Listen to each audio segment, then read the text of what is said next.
Paulo, vocês não sabem que o corpo é o templo do Espírito Santo, que está em vocês e lhe foi dado por Deus? O apóstolo ensina o preço a se pagar pela vida moral. Deus é confundido com um ente moral e a condição para viver a vida em Deus é a privação do corpo. As peças de teatro na época exaltavam a importância dos ensinamentos bíblicos. Mas eis a criação do mundo, a vida de Cristo, o Apocalipse, que é o fim do mundo. Um grande exemplo nessa época foi o Gil Vicente.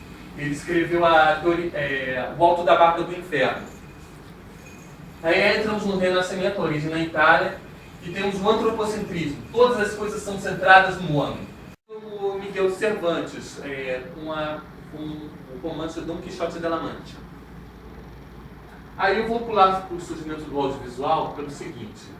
Eu vou contar um pouco da história do cinema para vocês, que é de suma importância para o meu trabalho, que vou falar da internet também de cinema. Foram os irmãos Lumière que fabricaram um cinematógrafo, uma máquina de filmar e projetor de cinema. O aparelho, uma espécie ancestral da filmadora, é movido a manivela e utiliza negativos perfurados, substituindo a ação de várias máquinas fotográficas para registrar o movimento. A primeira projeção pública de apresentação do cinematógrafo ocorreu em 28 de setembro de 1895, na primeira sala de cinema do mundo, o Éden, situado em La Ciotat, no sudeste da França. Georges Méliès, além de ser considerado o pai dos efeitos especiais, fez mais de 500 filmes e construiu o primeiro estúdio cinematógrafo da Europa. Também foi o primeiro cineasta a usar desenhos de produção e storyboards para projetar suas cenas.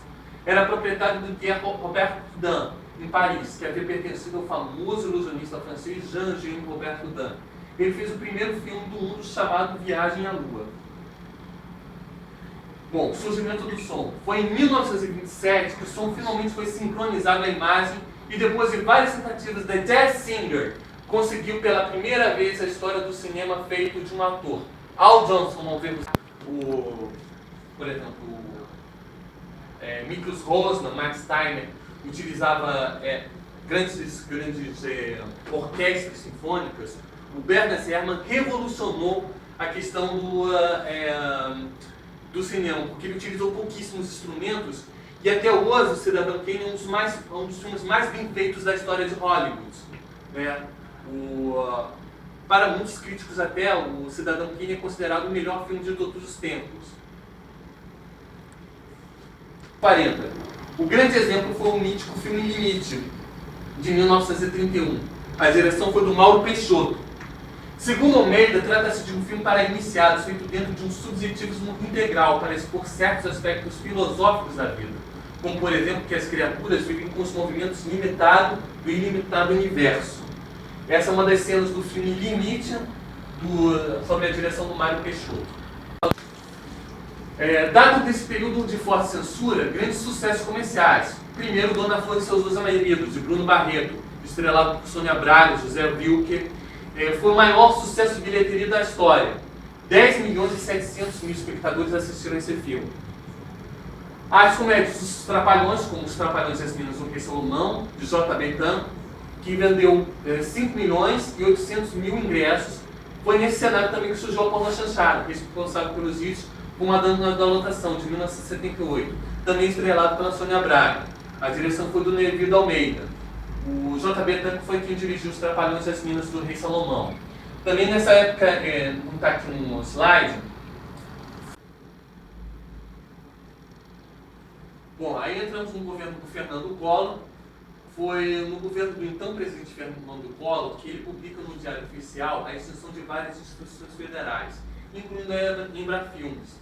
Ao extinguir o órgão, o governo escreveu um final melancólico para um período mais frutífero do cinema nacional e deixava órfãos dezenas de projetos em andamentos.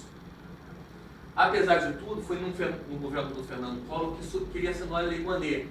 Essa lei permite um incentivo em diversas áreas culturais como teatro, dança, circo, ópera, artes plásticas e gráficas, música, literatura, cultura popular, artesanato, patrimônio cultural material e imaterial.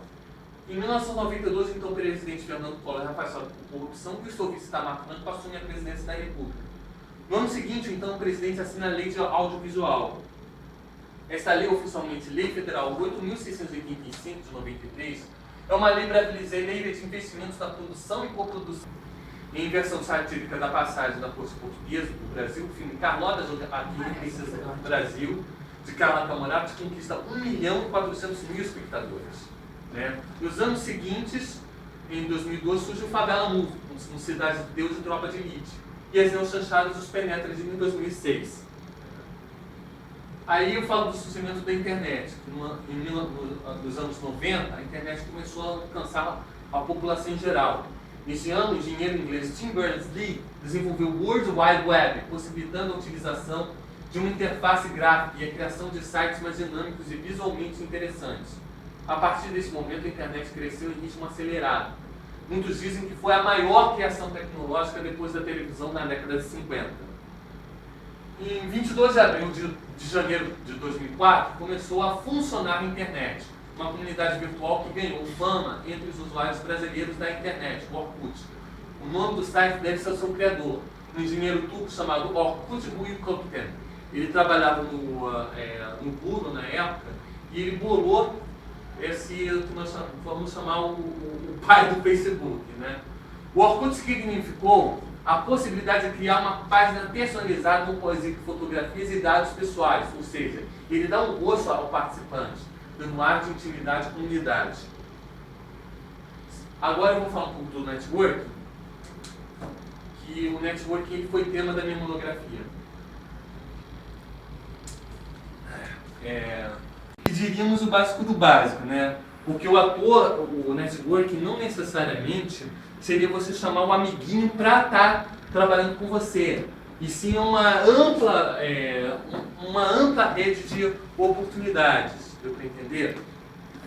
Vamos lá aqui. Agora eu entro para a qualidade de vida do trabalhador. O que o networking tem a ver com a qualidade de vida do trabalhador? Tudo. E vocês vão entender o porquê. Segundo a qualidade de vida, um dos conceitos defendido pelo Raymond G. França, a qualidade de vida no trabalho é um conjunto de ações de uma empresa que envolve diagnósticos e implantação de melhorias e inovações gerenciais, tecnológicas e estruturais, dentro e fora do ambiente de trabalho, visando propiciar condições plenas de desenvolvimento humano para e durante a realização do trabalho. O Levy coloca alguns pontos importantes para o trabalho da qualidade de vida e saúde do trabalhador: o aumento da produtividade e da competitividade, melhoria da imagem da empresa, redução das faltas e das doenças, melhoria no estilo de vida. Um exemplo desse respeito da qualidade de vida é o show de Ultimate Speedway Free Festival, em 5 de dezembro de 1969. Ele é considerado o pior dia da história do rock. A segurança do show foi feita por um grupo de motoqueiros de nome Hells Angels. Para vocês entenderem o porquê desse exemplo, eu tenho uma coisa a falar muito séria, porque desde o Speedway Free Festival até os dias de hoje, a qualidade de vida do trabalhador dentro do show business não é respeitada. Esse aqui é um exemplo muito claro do que foi um desastre, do stop. Mas o que acontece? A segurança foi feita pelos Hells Angels, que em troca dessa segurança eles ganharam $500 em cerveja. O momento mais crítico desse festival foi o show dos Rolling Stones, em que a 6 metros de onde o Mick cantava, um rapaz negro alto com um terno verde de limão apontava uma arma para cima. Ele pareceu congelar por um momento antes de cair sob um ataque dos Angels. Alguém gritou, as pessoas começaram a acenar com as mãos e se encantadas para os Stones, e a música terminou com uma som de orgulho. O homem de terno verde era Larry Hunter. Ele morreria mais tarde por causa dos ferimentos causados por uma faca. Ele tinha 18 anos. Segundo Sanford, Ultimate não teve nenhum sistema de segurança organizado, apenas Rhodes gritando: saiam da porra do palco, e motociclistas atacando os fãs com um taco de sinuca. Tanto os Hells Angels agrediram os fãs dos Stones, como eles também, os Hells Angels, atacaram principalmente os músicos.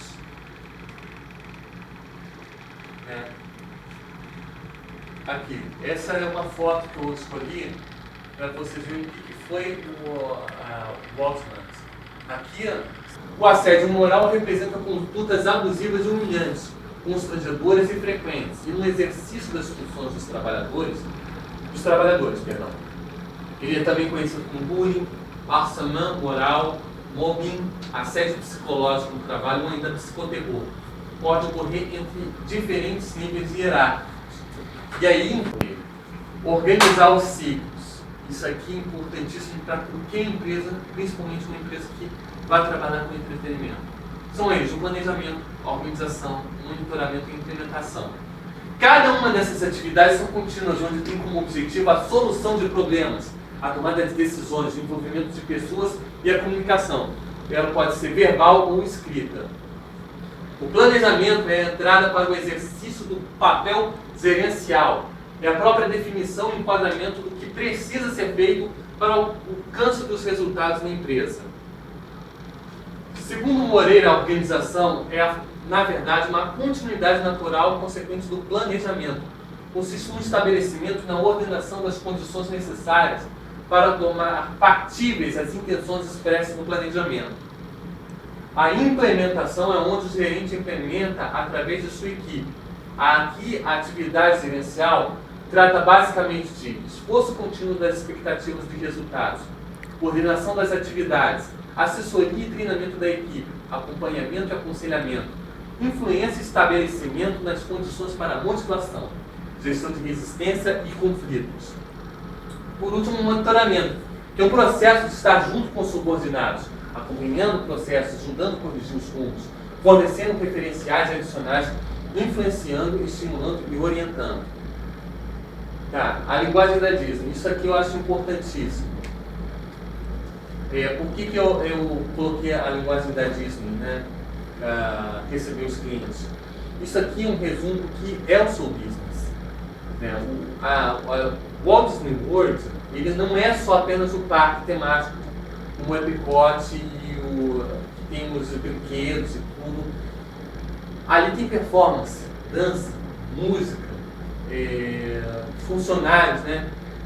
Atrações dos brinquedos ou shows, os membros do elenco, os funcionários, convidados, os clientes, o palco, a área dos convidados, bastidores por trás das cenas, a fantasia, os uniformes, audição, entrevista, apresentação, trabalho, anfitrião, funcionários da linha de frente. Então vamos lá. O cliente para o Walt Disney World é o próprio convidado.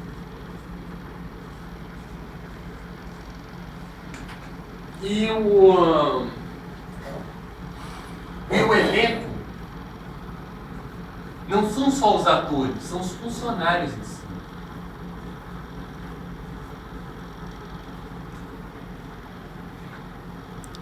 Entenderam?